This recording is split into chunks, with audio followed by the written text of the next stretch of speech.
편안하고 안락한 잠자리를 떠나 타작마당에 나와 일꾼들과 즐거운 시간을 보낸 후 잠을 자던 보아스는 잠자다가 중간에 깨어 룻과 대화하는 가운데 룻에게 내가 너의 기업을 무르겠다라는 약속을 했습니다. 그런 뒤에 아침이 되어 룻이 집으로 돌아가자 보아스도 자기 집이 있는 성으로 돌아갔습니다.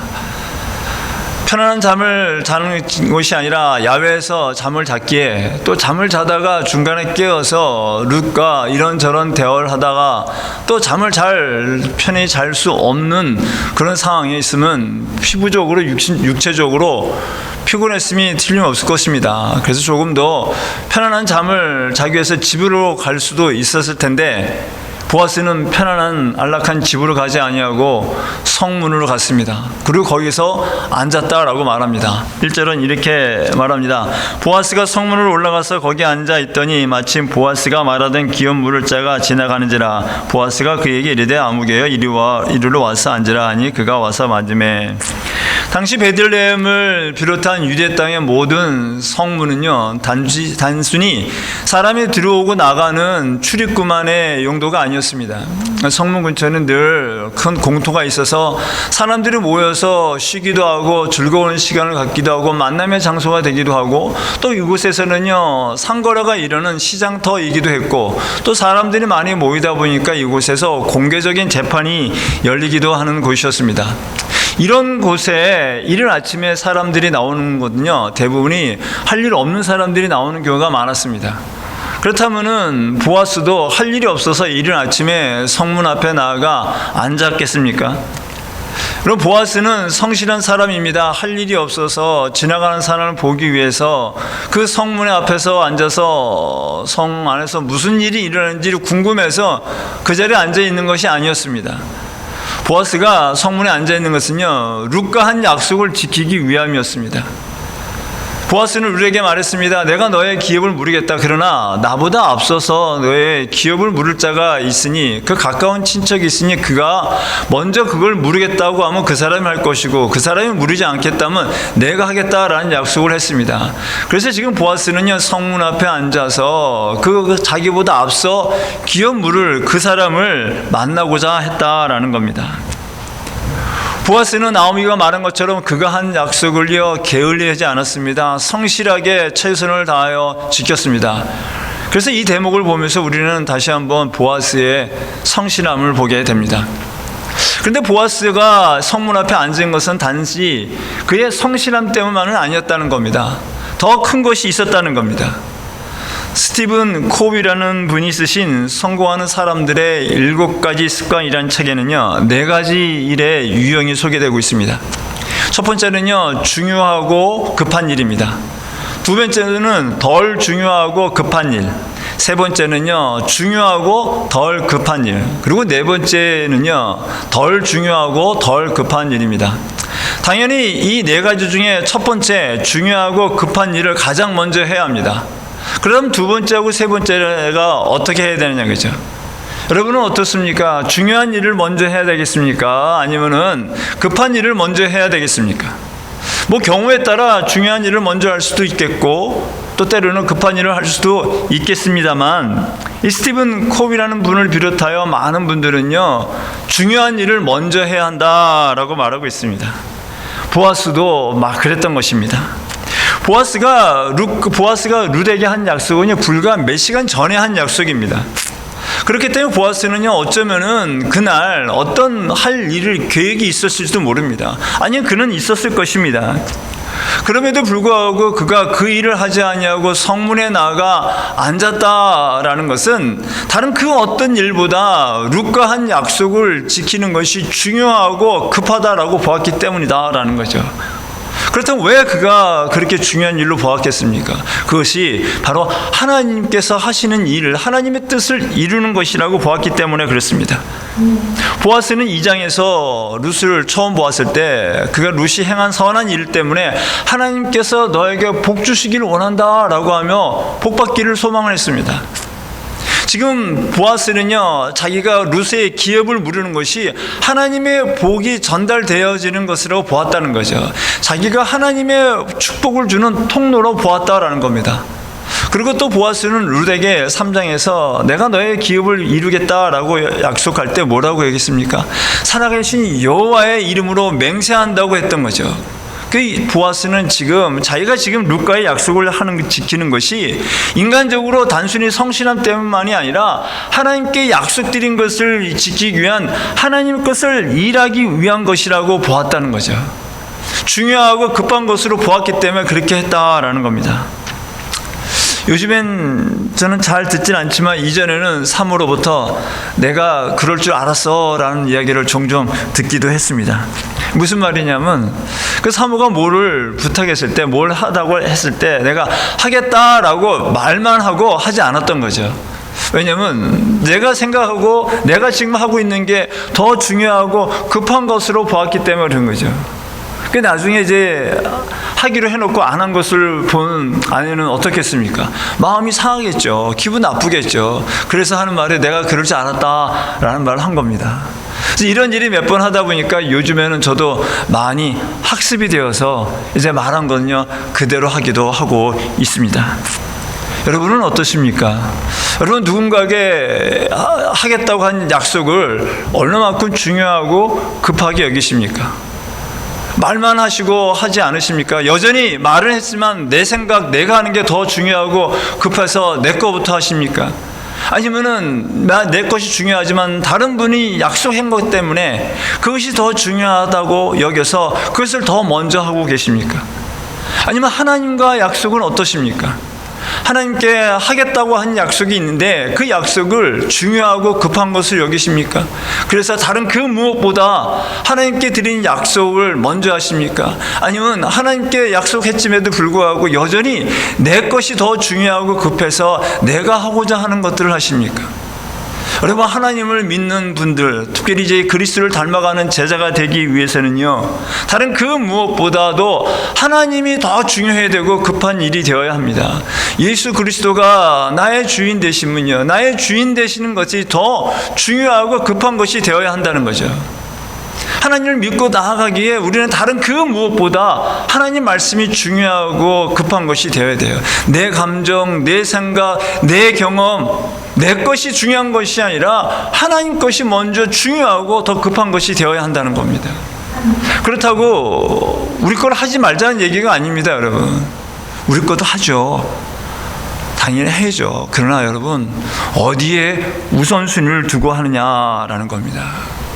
하나님의 것이, 하나님의 말씀이 내 감정, 내 계획보다 내가 하고자 하는 일보다 더 중요하고 그렇기 때문에 더 앞서야 한다는 거죠. 그 다음에 내일을 하면 되는 거예요.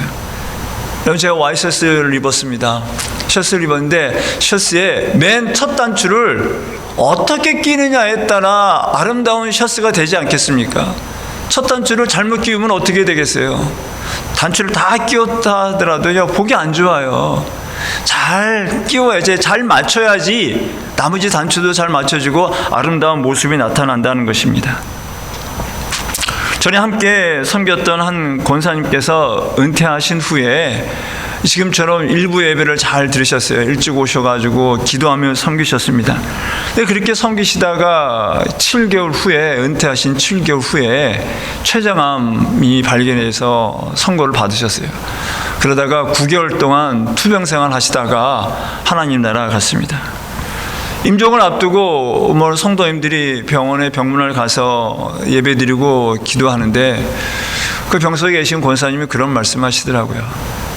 내가 건강했을 때 조금 더 충성하고 조금 더 사랑하고 조금 더 베풀고 조금 더 참고 조금 더 인내하고 조금 더 충성히 섬겼어야 되는데 그렇게 하지 못했다라고 하면서 그것이 너무 후회된다라는 말씀을 하시는 것을 들었습니다. 여러분 우리는 지금 중요한 것을 해야 한다는 거죠. 그러나 사탄은 우리로 하여금 뭐라고 합니까? 나중에 하라고 했죠. 여러분들 들어보셨죠? 차참하기 차차 하면 된다, 나중에 하면 된다, 나중에 하자라고. 물론 나중에 할 수 있습니다, 여러분. 뭐 못한다는 거 없어요. 그러나 하는 경우보다 못하는 경우가 훨씬 많더라는 얘기죠. 그리고 나중에요, 어떻게 될지 몰라요, 여러분. 내 인생이, 내 삶이, 내 생명이 어떻게 될지 모른다는 겁니다. 지금 중요함은 지금 해야 되는 거예요. 지금 하나님을 믿고 나아가는 것이 중요하다고 여기면 지금 잘 믿고 나아가는 거예요. 지금 순종하는 것이 중요하다고 하면 더 지금 순종해야 되고, 지금 더 사랑해야 되고, 더 베풀어야 된다고 믿으시고 그것이 중요하게 여긴다면 지금 더 사랑하고 더 베풀고 더 섬기고 더 충성해야 한다는 겁니다. 지금 해야 한다는 거예요. 근데 저는 이 보아스를 보면서 또 한 가지 이제 질문이 생깁니다. 보아스는요, 이미 자신보다 앞서서 이 귀한 물어자가 누군지를 알고 있었잖아요. 그렇죠? 그렇기 때문에 보아스는 그 사람이 어디 사는지를 알고 있었을 것이 분명합니다. 더군다나 베들레헴은 큰 성읍이 아니었습니다. 그래서 만약에 지금 이 말씀드린 것처럼 보아스가 룻가 지키는 것이 하나님의 뜻을 이룬 중요한 일이다, 그 급한 일이다라고 여겼다면은 좀 더 적극적으로, 좀 더 열심을 다하기 위해서 이 기업 물을 사람의 집을 찾아갈 수 있는 거 아닙니까? 그게 더 적극적이고 열심히 있는 모습처럼 보여진다는 거죠. 근데 보아스는 그러지 않았어요. 오히려 더 소극적인 모습으로 그 성문 앞에 앉아서 무작정 기다리기만 했다라는 겁니다. 그럼 도대체 보아스는 그렇게 중요하고 급하게 여겼다면 가지 않고 왜 성문에 앉아서 무작정 기다렸냐라는 거죠. 당시 이 기업 무르는 제도는요, 고엘제도 같은 뭐 이런 거는 이 자원하는 겁니다. 그래서 충분히 이거는 사정이 있으면 거부할 수 있었습니다. 근데 만약에 이것을 하기 위해서 보아스가 이 사람 집에 찾아갔다라는 거죠. 찾아갔더니 이 사람이 그것을 거부하겠다, 내가 이 거절하겠다라고 하면요, 이 보아스는요, 그 자리에서 거절한 걸로 끝나는 것이 아니라 이 거절한 것을요, 공공적인 장소에서, 사람들이 모이는 장소에서 재판을 해야 되는 겁니다. 그 재판에서 사람들 앞에서 내가 이거를 안 하겠다라는 걸 공식적으로 거절해야 하는 상황입니다. 그럼 그렇게 하기 위해서는요, 보아스는 이 사람과 또 다른 약속을 정해서 또 시간을 기다려야 되는 상황이 벌어져야 되는 겁니다. 더 나아가 이렇게 보아스가 집까지 찾아가면서 했으면요, 그렇게 해서 되었을 때 이것을 어떻게 보면 보아스는 내가 열심히 했기 때문에, 내가 의도했기 때문에 이렇게 됐다라고 생각할 수 있는 상황이기도 한 거죠. 그래서 보아스는요, 그 모든 것들을 단 한 번에 해결할 수 있도록 성문 앞에 나아가 무작정 기다렸다는 겁니다. 무작정 기다리는 것이 힘들고 답답하고 언제 이룰지 모르는 거였지만 그것이 가장 지혜로운 방법이었다는 겁니다. 왜요? 그렇게 해야지 이 모든 일이 하나님께서 행하셨다라는 것들을 확신할 수 있기 때문에 그렇습니다. 그래서 오늘 1절 보면 어떻게 합니까? 이 룻기에서 자주 나오고는 핵심의 단어, 그 마침이라는 단어가 나오잖아요. 하나님께서 행하셨다라는 것을 드러내기 위해서 이 마침이라는 단어를 사용하고 있다라는 겁니다. 여러분, 계속해서 말씀을 드립니다. 룻기를 통해서 계속 말씀을 드리는 건요, 하나님의 일을 할 때 우리는 하나님께서 주신 지정 의를 통하여 최대한 열심히 해야 됩니다. 잘 짜야 됩니다. 그런데 우리는요, 그 결과는 하나님께 맡겨야 되는 거예요. 기다리면서 맡겨야 되는 거예요.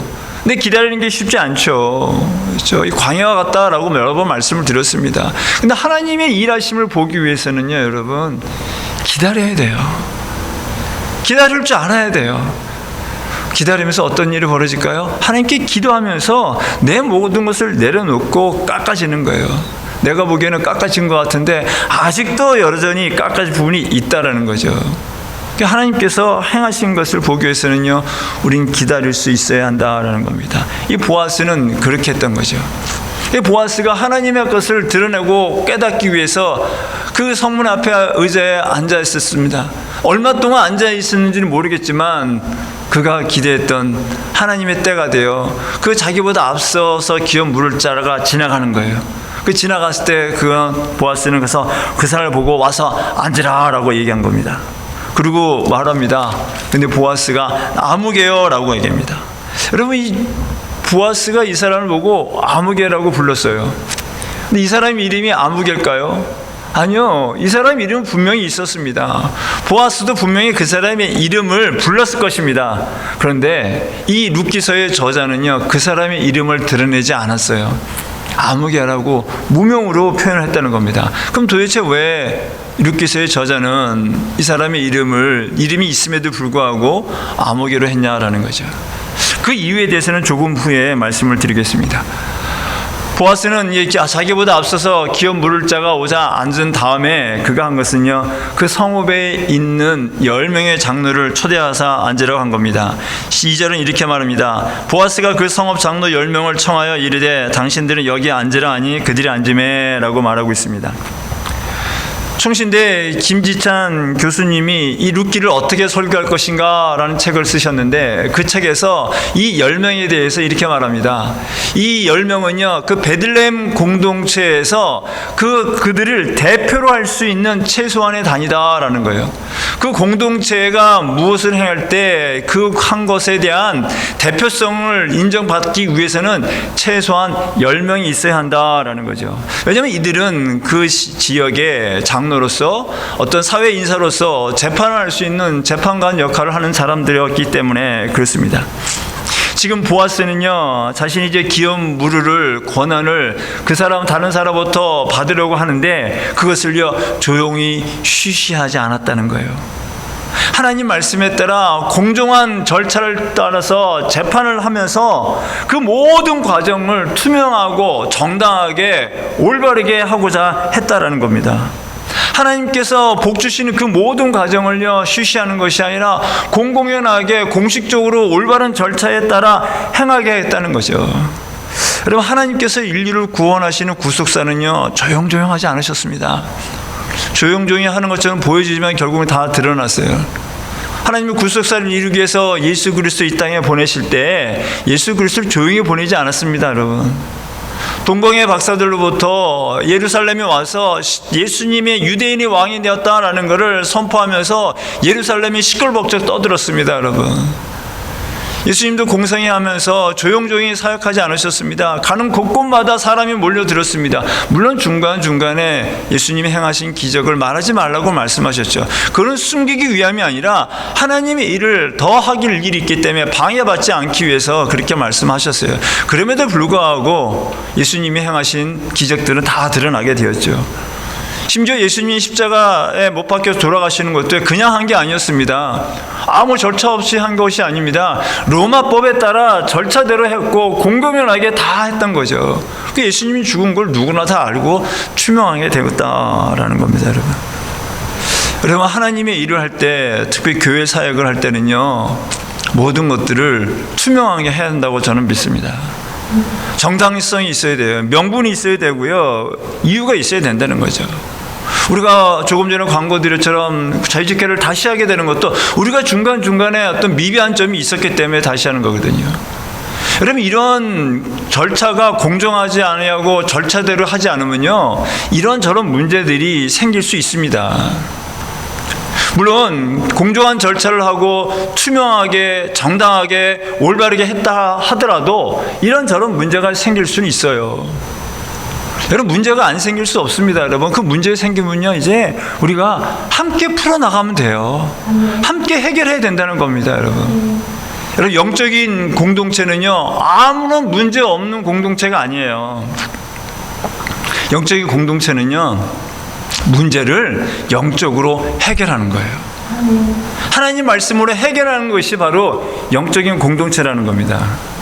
개인도 마찬가지입니다. 여러분, 우리 아무리 믿음이 있는 분들이라 할지라도 그 삶에 이런저런 문제들이 생기잖아요. 어려움이 생기고 아픈 일도 생깁니다. 믿음이 성숙한 분들에게도 똑같아요. 근데 이런 똑같이 생기는 일들을 어떻게 반응하느냐에 따라 우리 믿음이 성숙한 분이냐 성숙하지 않고 미숙하냐라고 나타나는 거예요.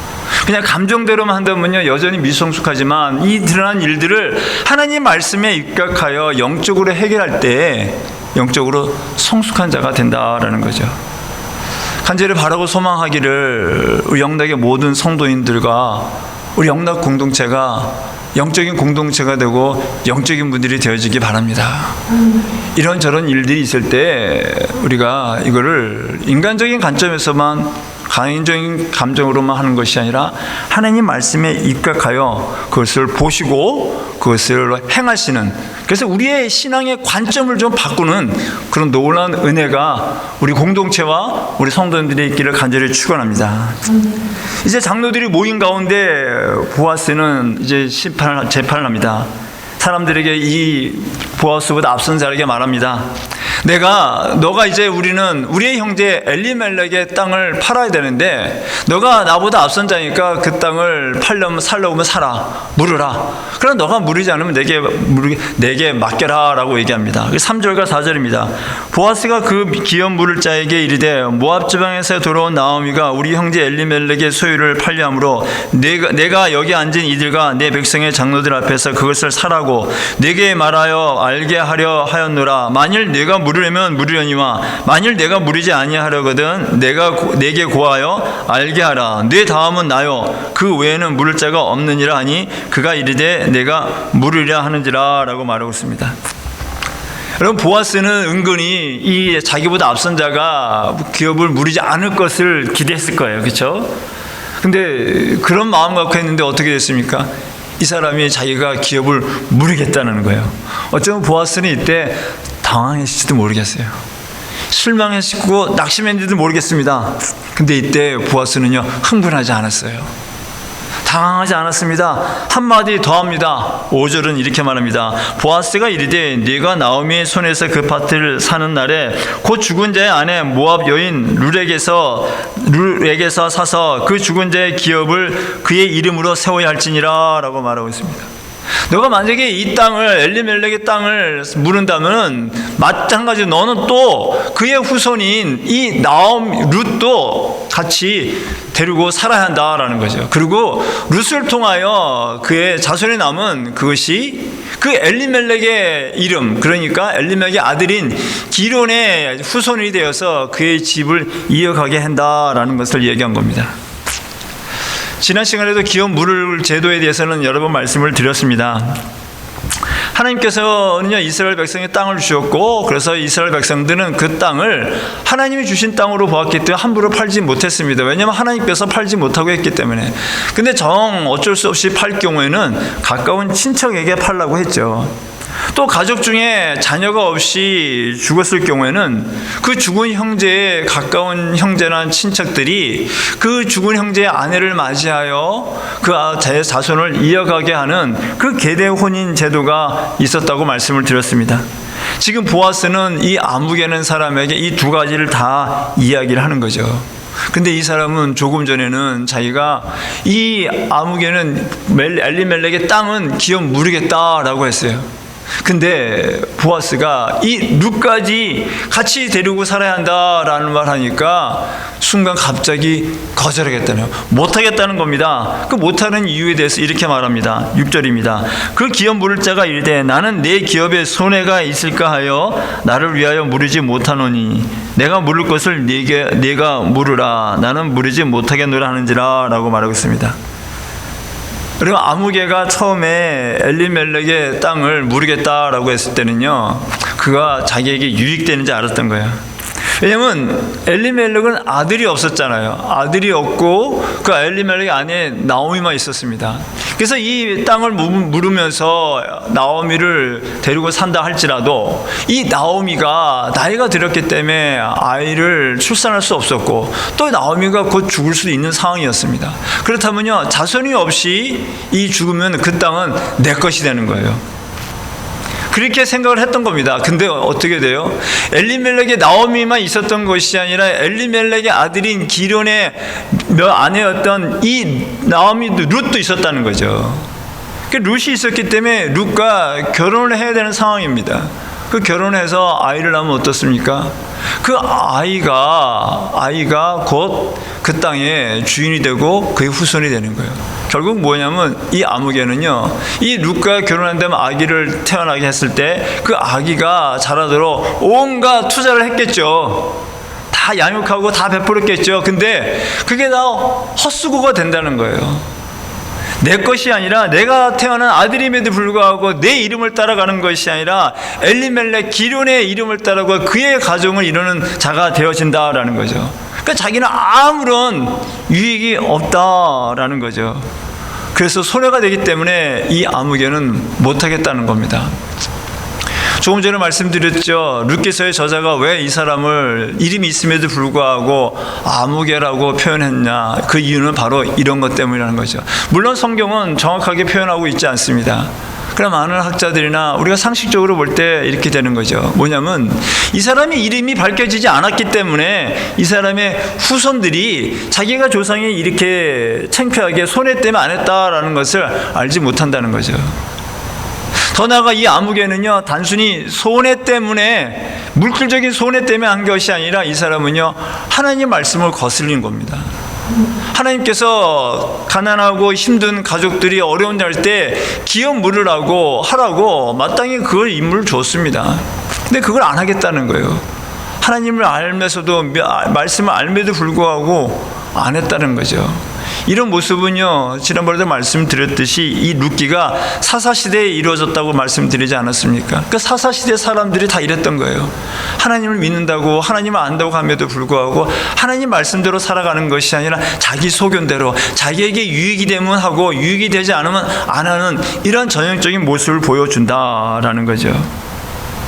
그래서 이 아무개는요, 자신의 물질적인 손해 때문에 하나님 말씀을 알면도 불구하고 외면했다라는 거죠. 여러분, 그렇다면은 보아스는 손해가 되지 않았을까요? 보아스도 손해가 되었습니다. 보아스도 분명히 자신의 물질적인 손해가 있었습니다.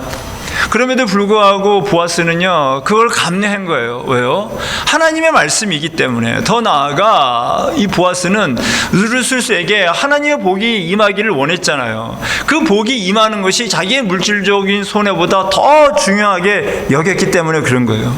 하나님 말씀을 순종하는 것이 물질적인 손해보다 훨씬 중요하다고, 급한 것이라고, 가치 있는 것이라고 보았기 때문에 이 보아스는요, 넉넉히 물질의 손해를 보았다라는 겁니다. 여러분, 하나님께서는 하나님의 일을 하는 자들이, 자신의 유익을 위해서 일하는 자들, 자기의 어떤 손익을 가지고 계산하는 자들은요, 하나님께서 사용하지 않습니다. 하나님께서는요, 자기의 유익이 아니라 하나님의 영광과 다른 사람의 유익되게 그런 마음을 갖고 그렇게 하는 분들을 통하여 쓰시지, 자기 것을 움켜쥐고 자기 것을 꼭 차기 위해서 옹졸하고 인색한 분들은요, 하나님이 안 쓰신다는 거예요. 넉넉하게 베풀 수 있고 손해보더라도 베푸는 사람들을, 하나님 그런 사람들을 사용한다는 겁니다. 그래서 우리의 마음은 넓혀져야 돼요, 여러분. 그게 또 배려 아니겠습니까, 여러분? 그래서 하나님께서는 사도 바울을 통하여 믿음으로 성숙한 자들은요, 자기의 유익을 구하는 것이 아니라 타인의 유익을 구해야 된다라고 말하고 있습니다. 고린도전서 10장 24절입니다. 누구든지 자기의 유익을 구하지 말고 남의 유익을 구하라. 그리고 10장 33절은요, 나와 같이 모든 일에 모든 사람을 기쁘게 하여 자신의 유익을 구하지 아니하고 많은 사람의 유익을 구하여 그들로 구원을 받게 하라 라고 말하고 있습니다. 여러분, 우리가 하나님께서는요, 자기의 유익을 추구하는 자가 아니라 하나님께 영광, 타인의 유익을 위해서 내 걸 손해보는 자를 통하여 하나님 놀라운 일들을 행하시는 거예요. 믿음의 많은 선배들 다 그런 삶을 사셨습니다. 자기 것을 추구하다가요, 사고당하고 위험하고 실패하고 실수하더라고요. 솔로몬이 그랬습니다, 여러분. 여러분, 많은 사람들이 그랬더라라는 거죠. 그런데 여러분, 우리가 인간적으로 한번 솔직히 한번 얘기해 보자고요. 인간적으로 손해보기 좋아하는 사람 누가 있습니까? 여러분, 이 아무개가 한 것이 이제 지금의 세상 관점에서 그렇게 잘못된 거고 악한 것을 했습니까? 아니에요. 남에게 손해는 끼치지 않아 자기에게만 손해보기 싫었던 거예요. 인간적인 마음으로는요, 다 손해보기 싫어합니다. 여러분, 목회자인 저도 손해보는 거 좋아하지 않습니다. 그래서 손해보지 않으려고 이것저것 하기도 해요. 근데 결국 보니까 손해보더라고요. 어쩔 수 없이 손해보는 경우가 있더라는 얘기죠. 여러분, 많은 그리스도인들이라 할지라도, 믿음의 성숙한 자들이라 할지라도 손해보는 것을 좋아해야 하는 분들이 그리 많지 않아요. 여러분, 사람들은요, 인간적인 마음으로 누구나 다 자기의 유익을 추구하고 싶어 합니다. 근데 우리 그리스도인들은요, 인간적인 이런 본능의 마음만 있는 것이 아니라 하나님이 주신 하나님의 마음도 있어요. 손해는 보겠지만 하나님을 향한 마음이 있기 때문에 그 말씀을 사모하고 말씀을 사랑하고 말씀대로 사랑하고 싶고 순종하고 싶은 그 마음도 있단 말이죠. 그 마음이 손해보고자 하는 마음을 이겨낸다는 거예요. 손해보는 걸 알아요. 손해는 봅니다. 그러나 그 손해보는 마음보다 하나님 말씀을 따라가고 순종하며 사랑을 실천하는 것이 더 크다는 거죠. 그 마음이 더 우리를 지배하는 거고 우리를 이끌어 간다는 거예요. 그렇기 때문에 손해보는 걸 알매도, 손해봄에도 불구하고 여러분, 하나님 주신 마음이 있기에, 그 사랑이 뜨겁기에, 은혜가 있기에 손해보고 희생도 하는 겁니다. 저는 이렇게 손해보면서 하나님께 충성하는 많은 성도님들을 우리 영락교회에 와서 많이 보았습니다. 지금도 보고 있고요. 여러분, 특별히 이제 애찬을 준비하는 우리 권사님들, 여러분, 그게 결코 쉬운 게 아니에요. 요즘 같은 세상은 더 그렇습니다, 여러분. 교회에서 후원이 되지만 그거 갖고 되겠습니까, 여러분? 분명히 개인적으로 물질이 손해봐요. 들어가요. 여러분, 물질만 그렇습니까? 시간은 어떻고요? 많은 분들이 토요일날 오셔가지고 준비하시더라고요. 주일날도 이른 새 아침부터 와서 준비하시고. 여러분, 그것이 손해 아니겠습니까? 손해예요. 희생이고 헌신입니다. 왜 하겠어요? 하나님이 주신 은혜가 있기 때문에, 사랑 때문에, 기쁨 때문에 하잖아요. 이걸 얘기하니까 어저께 우리 성역 공부 시간에 어느 집사님이 그러시더라고요. 그거 행하시는 우리 권사님들은요, 손해로 안 주고 기쁨으로 한다라고. 맞아요. 기쁨으로 합니다. 때로는 인간이기에 인간적인 마음으로 왜 나만 이렇게 해야지, 꼭 이렇게 해야 되나, 이런 생각이 들 수도 있단 말이에요. 근데 그때 그런 생각도 따라가는 것이 아니라 그럼에도 불구하고 행하신단 말이에요. 기쁨으로, 감사함으로 행하신다는 거예요. 손에 감내하면서 하나님을 따라가는 것이 더 기쁨이기 때문에 그렇게 행하시는 거죠. 여러분, 물론 이게 자연스럽게 되는 건 아니겠죠. 어떻게 되겠습니까? 하나님의 은혜가 있어야 된다는 거죠. 하나님의 은혜가 있으면요, 손해보는 걸 알매도 불구하고 손해보는 거예요. 그리고 하나님 말씀을 따라가는 겁니다. 그때 놀라운 일들이 벌어지더라라는 거죠. 보아스는요, 손해볼 걸 알매도 불구하고 하나님이 일하는 것이 중요하고 긴급하다는 것을 알기에, 복주는 통로라는 것을 알기에 손해를 감내하고 했지만 결국에는 그 더 큰 복을 받는 것을 보게 됩니다. 이렇게 해서 이 아무개가 못하겠다라고 얘기하면서 자기가 신을 벗어 이제 보아스에 줍니다. 이것은 사실은요, 신명기 25장에서 나오는 계대 혼인 잔치에, 계대 혼례 잔치에 이 거절할 경우에 행하는 절차였습니다. 너가 만약에 거절하면 신을 벗어서 다른 사람에 주고 침뱉음을 받아야 돼요. 이야기는 제가 길어서 생략을 하고요. 이것이 예전부터 오는 관리였습니다. 내 권한을 다른 사람한테 위임할 때 주는 하나의 관습이었죠. 이 아무개는 이제 이것을 한 겁니다. 그래서 이제는 결국에는 보아스가 이 나오미와 룻을 기업에 이르는 권한과 책임을 다 받았어요. 이제 되었습니다. 이제 거의 끝나는 상황이었습니다. 근데 보아스는 거기서 끝나지 않았어요. 한술 더 떠서 뭐라고 합니까? 거기 있는 사람들에게 이제 증인을 얘기합니다. 이제 9절과 10절입니다. 보아스가 장로들과 모든 백성에게 이르되 내가 엘리멜과 기론과 말론에게 있던 모든 것을 나오미 손에서 산 일에 너희가 오늘 증인이 되었고, 또 말론의 아내 모압 여인 룻을 사서 나의 아내로 맞이하고 그 죽은 자의 기업을 그의 이름으로 세워 그의 이름이 그의 형제 중과 그곳 성문에서 끊어지지 아니하게 하며 너희가 오늘 증인이 되었느니라 라고 말하고 있어요. 보아스는 이걸 선포한 겁니다, 여러분. 선포함으로 말미암아 이 모든 절차가 공정하고 투명하게, 그리고 정당성 있다라는 걸 선포한 거죠. 그러자 이런 선포가 되자 그곳에 있던 장로와 증인들이 뭐라고 답합니까? 여러분, 11절과 12절을 보면요, 이 증인들이 보아스에게 축복을 주는 거예요. 여러분, 보아스는 지금 잠깐 물질적인 손해를 본 것 같지만, 여러분 보니까 물질적인 손해 본 것이 아니라 동네 사람들로부터 인정받고 또 동네 사람들을 축복받은 겁니다. 근데 동네 사람들로부터 축복받은 겁니까? 아니에요. 하나님으로부터 축복받았다는 겁니다. 그래서 그는 그 이름이 하나님의 구속의 생명체계에 그 다윗의 조상의 예수 그리스도의 조상으로 올라가는 놀라운 영원한 축복을 받았다는 거죠. 이게 결국 손해가 아니었다는 거죠. 손해 보고자 하는 자는요 영원히 잃어버렸고, 손해를 보아서 하나님 말씀에 들어간 자는 영원한 복을 받았다라는 겁니다. 본문을 통해 우리는 두 종류의 사람을 보았습니다. 인간적인 계산으로 하나님의 말씀보다 자기의 물질을 더 소중히 여겼기 때문에 그 하나님의 말씀을 거절하고 또 행한 사람이 있었습니다. 그래서 그의 이름은 들려지도 않는 아무개로 불렸습니다. 또 한 사람은 물질적인 손해를 감수함에도 불구하고 하나님 말씀을 중요하게 여겼고, 또 그래서 자기가 축복의 통로라는 것을 믿고 그것을 행하기 위해 손해본 보아스를 보았습니다. 여러분, 우리 하나님 믿고 따라가는 우리들은 어떤 사람이 되어야 하겠습니까? 여러분, 어떤 사람이 되고 싶으십니까? 하나님 말씀을 알면도 불구하고 여전히 나의 물질적인 거, 여러분 이건 물질적인 손해만 아니라 감정적인 손해도 마찬가지입니다. 손해보는 거 싫어서 하나님 말씀을 따라가는 것이 아니라 내가 원하는 대로 가서 이름도 없는 아무개로 사시겠습니까?